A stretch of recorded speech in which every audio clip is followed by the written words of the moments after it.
Avant-première du film, vous avez dit juste quelques mots, le titre du film, Bon Rétablissement, et vous avez dit surtout Bon Rétablissement, la France. Vous avez dit c'est un titre qui tombe à pic. Elle est dans quel état, la France? La France, elle va pas bien, mais c'est pas d'aujourd'hui. C'est là où il faut faire la différence entre un gouvernement qui est arrivé et qui a repris un bateau qui était en train de pencher grave et il l'amène là à carrément couler. On lui aurait laissé quelque chose en meilleur état, je pense qu'il s'en sortirait mieux, M. Hollande. La différence, c'est que M. Hollande, ce n'est pas un chef d'entreprise. M. Hollande, il n'a pas le charisme qu'il faut pour ça. Alors, il est victime de ça. Je suppose qu'il a toutes les bonnes intentions du monde. Mais vous voyez, il lui arrive tellement de soucis, même ce bouquin qui arrive au mauvais moment, c'est pas bien de faire des trucs comme ça. On ne tire pas d'abord sur les ambulances. Et puis, ce n'est pas le moment de régler des comptes, parce qu'elle, elle a pensé peut-être à elle et à son problème avec Hollande, mais elle n'a pas pensé à nous tous. Et nous, on a envie d'avoir un taulier qu'on regarde avec respect, avec l'envie de se dire, on va y croire à ce monsieur, quoi. Parce que ce soit de droite ou de gauche, peu importe, il faut croire en celui qui est là. On a envie que ça marche. Ouais. On a envie que ça marche. Quand on nous montre ce qu'on nous a montré il y a 3 jours, un mec qui vous dit, il faut payer tes impôts, toi, hein, parce que le moindre retard, ça ne va pas le faire. Et qui, lui, s'autorise à ne pas les payer depuis 3 ans. Et en plus, c'est pas que ça qu'il ne paye pas, c'est son loyer aussi. On se fout de notre gueule à un point où on est complètement démotivé. C'est pour ça que la France va mal. Après, souhaitons absolument que la France aille mieux, quoi. C'est pas... j'espère que ça va aller encore plus mal. Comme non, ça, mais est-ce que vous dites on est arrivé à un tel niveau que... Là, je me dis qu'on est arrivé à un moment très dangereux maintenant. Parce que ça peut s'énerver cher maintenant. Mais au-delà de ça, il faut un taulier quand même. Mais vous vous dites du coup... Je crois que quand il pleut, il vaut mieux prendre un parapluie que d'avoir l'air d'un con dans le monde entier. Sur l'île de Sein, l'image de Hollande, vous dites qu'il doit tenir bon, ou certains se disent en ce moment, bon, arrêtons les dégâts, passons à autre chose, une dissolution, une démission, on entend tout en ce moment. Hein. Moi, je ne suis pas assez calé, mais j'aurais préféré quelqu'un d'autre. Hein. Ouais.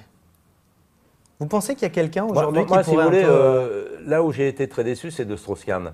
Parce que moi, Strauss-Kahn, pour moi, j'avais beaucoup de possibilités avec Strauss-Kahn dans ma tête. J'y croyais, etc. Après, il a eu ce problème-là. Mais là où je l'en veux, c'est qu'il m'a collé son secrétaire, quoi. Il ne m'a pas collé un taulier, il m'a collé le secrétaire. Le problème, il n'est pas là. Le problème, c'est qu'aujourd'hui, Strauss-Kahn, j'ai lu, on me l'a dit... je ne sais pas dans quel l'Express, peu importe, il dit « mais tout le monde sait que la moitié de ce gouvernement sont des crétins ». Il n'a pas le droit de parler comme ça. Sinon, il fallait fermer sa braguette et puis faire le taulier, quoi. Parce que ça, c'est trop facile à dire aujourd'hui, quoi. Donc moi, je crois que M. Hollande, il a, encore une fois, assieds-toi à ta place, on ne te fera pas lever. Voilà ce que j'ai envie de lui dire. Quand on dit 13 fois « moi, président », il faut être un président. Il ne l'est pas, pour moi. Moi, je suis un petit peu, en ce moment, à l'écart de tout ça, parce que j'en ai marre d'entendre les cons. Voilà, c'est des conneries. On me raconte que des conneries, là. Donc j'aimerais bien, à un moment, si vous voulez, ne plus avoir, moi, à traiter ces problèmes-là, parce qu'on doit donner notre avis, mais notre avis est négatif, alors voilà. Malgré tout ça, Gérard Lanvin, vous restez, vous, en France? Bien sûr, je reste en France. Vous avez expliqué que vos enfants ont fait ce qu'ils font aujourd'hui parce qu'ils sont allés voir ce qui se passait ailleurs, qu'ils ont eu des opportunités à l'étranger et pas en France. Ouais. Idem quand vous parlez des acteurs français qui vont faire carrière aux États-Unis, par exemple. Mais vous êtes fidèle à la France, vous êtes encore là aujourd'hui, malgré ce constat et malgré le fait qu'on est tous à se dire qu'en effet, il y a sans doute d'autres opportunités ailleurs pour mieux réussir qu'ici. Mais moi, d'abord, je ne suis pas un carriériste, je ne suis pas quelqu'un qui veut amasser de l'argent. Moi, je n'ai pas investi dans l'immobilier, je n'ai pas machin. Si j'avais 10 appartements, je partirais. Parce que c'est mon patrimoine. C'est quelque chose pour lequel je me suis battu, que j'ai construit. Moi, je ne reproche pas à ces gens-là de partir.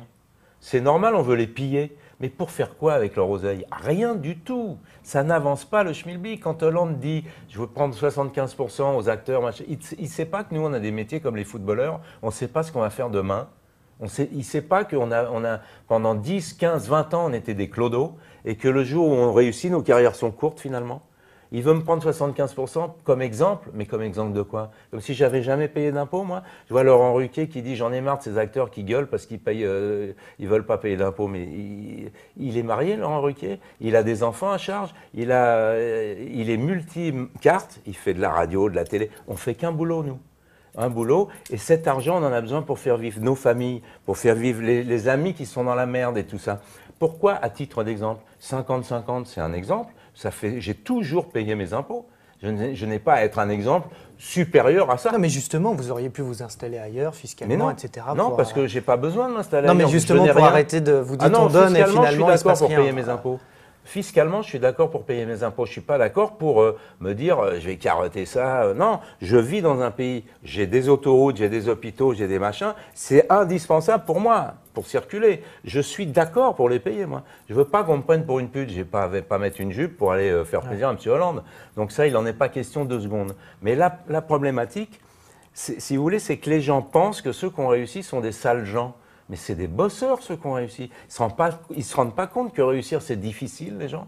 Ils croient que ça arrive comme ça à des élus. Tiens, toi, tu vas être un mec qui aura réussi. Mais non, c'est beaucoup plus compliqué. Et puis dans les réussites, il y a parfois des gens qui sacrifient leur vie de famille. Il faut voir tout ça. Gérard Depardieu, quand on dit c'est lamentable, machin, il a créé des dizaines d'emplois au cinéma. Il y a une rue, la rue du Cherche-Midi, il y a 6 commerces qu'il a dépanné. Les gens ne pouvaient plus payer leur machin, leur truc. Il les a aidés. Ils sont là, ils exercent encore grâce à lui. Comment peut-on parler comme ça d'abord d'un homme qui est tellement excessif, débordant de partout, et qui a une grosse générosité, mais une folie. Il a perdu son fils. Il faut savoir qu'il a été entamé, ce mec-là. Comment on peut, quand on est un politique, dire qu'il est lamentable? C'est une honte. C'est l'autre qui était lamentable. Il a eu raison de rentrer à Nantes. Pour terminer sur une note plus positive, on va dire, ouais. Gérard Lanvin. Mais c'est pas négatif tout ça. Ça va faire bouger les choses. On l'espère tous, franchement. On l'espère tous. Forcément.